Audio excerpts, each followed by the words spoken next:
A supercharged gadget is a device that will allow you to charge with extra strength and speed. Okay. You'll find it useful for smashing through reinforced doors and breaking open strong chests. You'll need 40 light gems to power the gadget. Oh, joy. That's classic Spyro. Yeah. Adding backtracking. Something they added in, I think, Ripto's Rage. Yeah.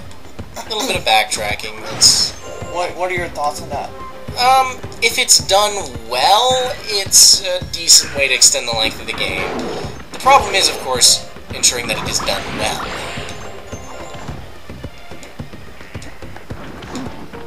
Like, well, I mean, Metroid does a lot of backtracking.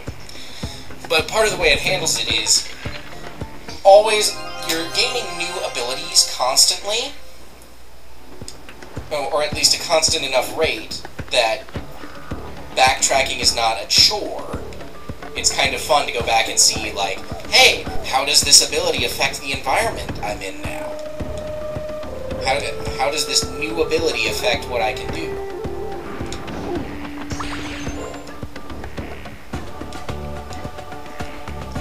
What can I reach now that I couldn't before?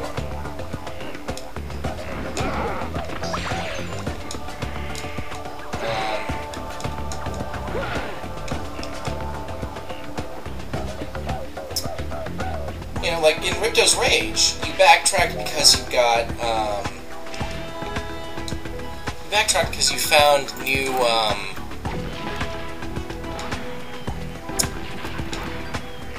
new abilities that would let you,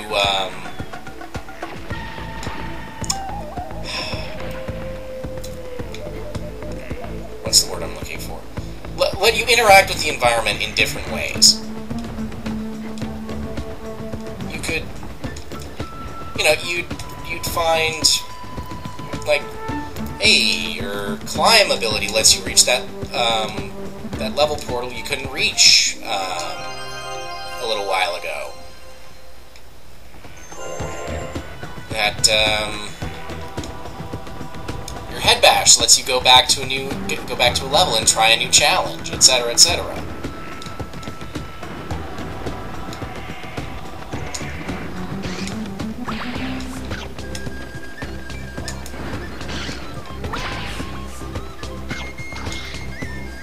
Okay.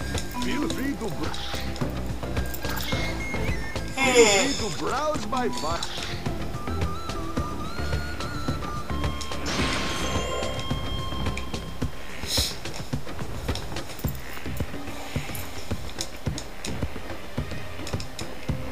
I like that you have a map. Oh yeah, the map is helpful. Yeah, there's all kinds of...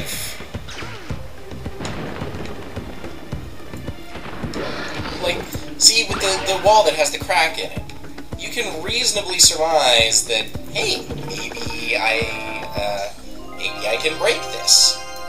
So you try breaking it, and hey, your curiosity is rewarded when, hey, you can break it by charging it.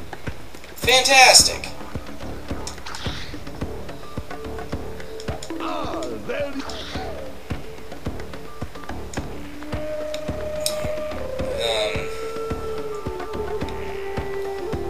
And that's the other thing, is you can use, like, bits of visual language to suggest things, like...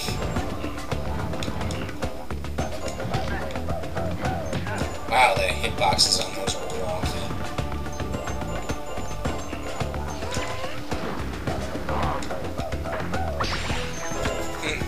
Gee, now those don't look familiar at all. Especially the red and white spotted variety.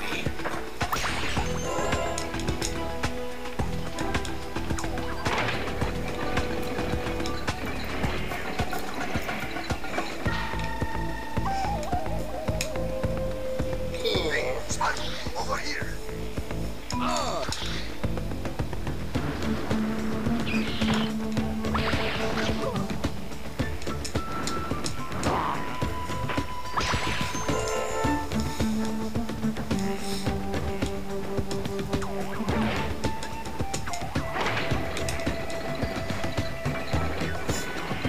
one of the Crash developers came together or something, because those are from Crash. They wouldn't have necessarily needed to get together, but like they probably could have done been like, hey, we should reference this, which they're totally allowed to do.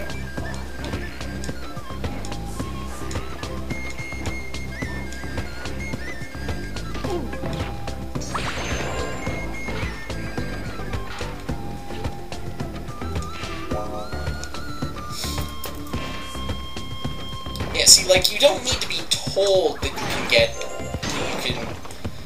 activate these with the electric breath. Because what you do is you show those to the player early on, before they can get the electric breath.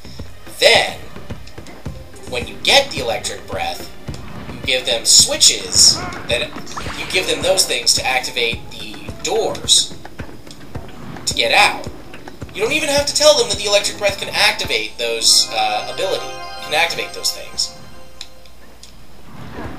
All you have to tell them is you don't have to tell them anything. All you have to do is close the doors to the room where you get the electric breath, and leave one of those electric switches there, so that the player immediately reasons, well, I have this. Excuse me. I have this ability now. I wonder what happens when I use it on this. Hey! It opened the door! Where have I seen those before? Oh yeah! That's right! Now I'm gonna go back and see what I can do with those things that I've seen before.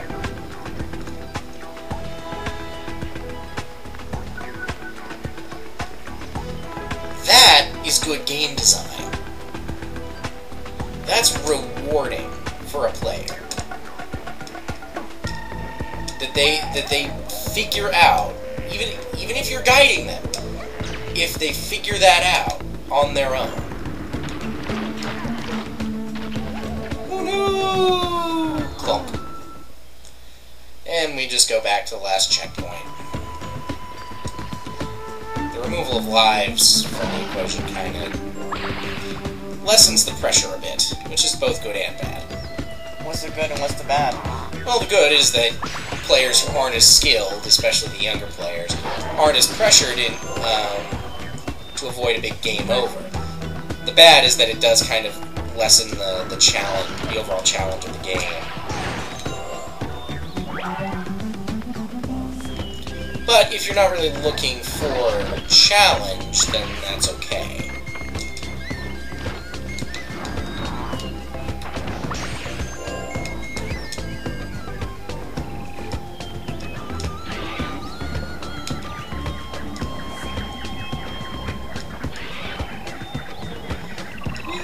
That's another egg.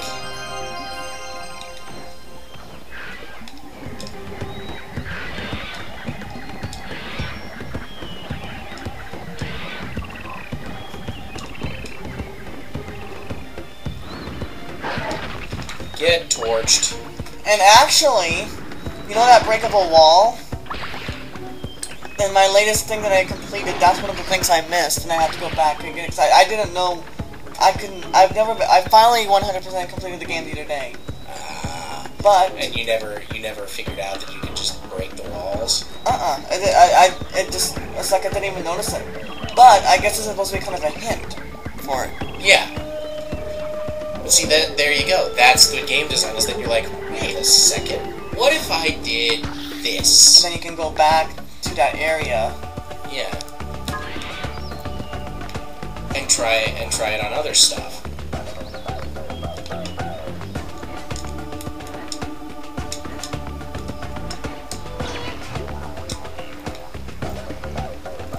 And the other one that I missed was the breaking down. I didn't figure out that you could break it. Yeah, that one was a little obtuse. I mean, you can see the crack on the top, but and you can actually, when you're near a light gem or egg, you can hear it shimmering too. So that's another hint. Right. There's a hint that something is in there, but you're not sure what you can do about it. Like, I think this is good game design, right? Yeah. Well, hey, there's a light gem. How do I reach it? Let's explore. That stuff's probably bad. So maybe there's a way around.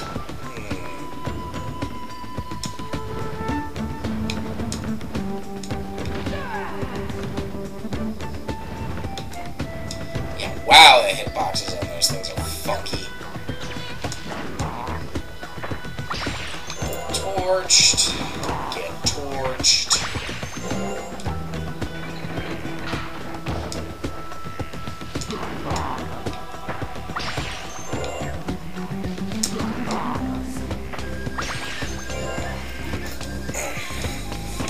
Like, I will always hold up Metroid as one of the greatest examples of why, of just not using a tutorial to give the player direction. Spyro, over here. Feel? The other one that I... You don't need to use text to tell the player what to do. You can just use the environment. There were like only 3 that I missed. The first 2 that I already mentioned, and then the third one was this one. Yeah, and see, there you go. That's more good game design is. Huh? This is a different color from the rest of the wall. What happens if I mess with it? Hey! Yay! 10 light gems. That's it for this realm. Hear that shimmering? Ah, yep. Okay, so it's not 10 light gems per collection. It's just. So right now we've got 1 to 3 dark gems, 3 of 8 and 4 of 10. And if you go to the status screen, it'll show you. Ah, I see. Oh, I see. All the eggs are Group, yeah. And so then when you get all of them in that group, it unlocks that thing that's in that set. Like you can place, it'll unlock the mini games on the front end. So you can just go and play them. Or allow you to play as Ember or another character that we're gonna run into. The only sad part about it is that they still use Spyro's voice. That is kind of sad and a little bit lazy. Especially because they already gave her a voice role. Yep. Bad hint? Good? What? Well, it's not something you would necessarily have to tell the player. You could just say... You could just leave it, and if the character can't interact with them, then the player might think, maybe there's an ability I have to unlock there. Oh wow, yeah, that's double referential there. What is? Oh, the plants. Because they look an awful lot like the chompers from Crash, but they're also red and white spotted flowers that spit fireballs. Does that sound familiar to anyone? Probably not to me. Oh yeah, because you don't play Nintendo. Okay, that was sneaky. I am here to relieve you of the burden. Ah, there you are.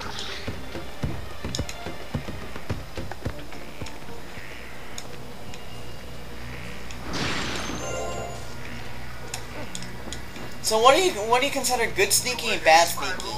Since we're on the subject there. With that kind of thing? Yeah. Usually there has to be some kind of, like, little hints. Spyro, darling, you'll need to learn as much as you can to help you in your quest to find Red. I don't know anything about Red. The professor said he was someone from the past. Who is he and what did he do? Oh, such a story. How much time do you have, sweetheart? Red was part of the Order of Dragon Elders until his jealousy and hunger for power led him to try and overthrow our leader. I'm afraid that's all I can tell you, Spyro. Confidence, you know. But before you leave, I will teach you how to pole spin. Okay. Wait, how to pole spin? That, you probably wanted to change the name of that ability there. Turning in the opposite direction. Just saying. Oh, God. Now what about when you learn... Oh, wait, you were selling good and bad sneaky things. Well, the thing about sneaky is that you typically want there to be at least some measure of a hint that something's there. Like the the switch in that stone passage, that was sneaky. But it was a good kind of sneaky because there was still a hint, like, it's a different color from everything else in this area. Maybe there's some way I can interact with it. Or the walls. They're a little sneaky, but they're cracked. So you reason I can probably break those somehow. Maybe I don't have the ability to do so just yet.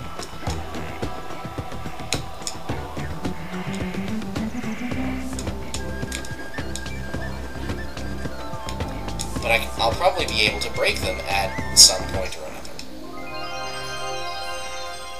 Yeah.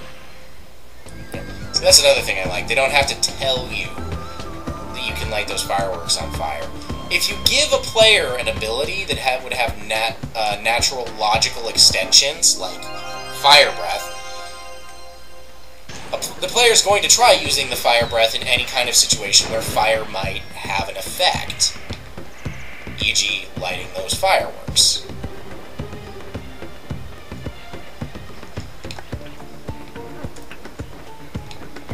Players are, at the same time, really clever and really dumb. You just have to find the right way to balance between them. Like, you can't just give them everything, because that's no fun for the player. But at the same time, they're not, if...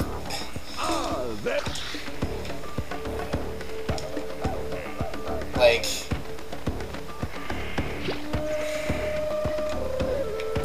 If you decide to hide a thing in, like, this tiny little corner of the map, they're probably going to pass over. That's also just plain... That's just plain mean. You're forcing them to play, find the one significant pixel out of 6 billion. Wasn't that the different colored switch, sort of? No, because, well, like, what I'm talking about here is, hello. Thanks for rescuing me, Spyro. My name's... Do you catch the reference there? A little bit, yeah. Him being locked in the cage? What? You think because I'm a mole, I must know every other mole in the world? I'm just kidding ya. The professor's my uncle. Okay. Special abilities on exploring underground. Okay, so he does the... I bet I'd make a great sidekick. If it weren't for my fresh aerophobia. Fresh aerophobia? That's right. I actually have a fear of not being trapped deep underground. I know. That's... The fear of open spaces is called agoraphobia. Do some exploring. Yeah, sure.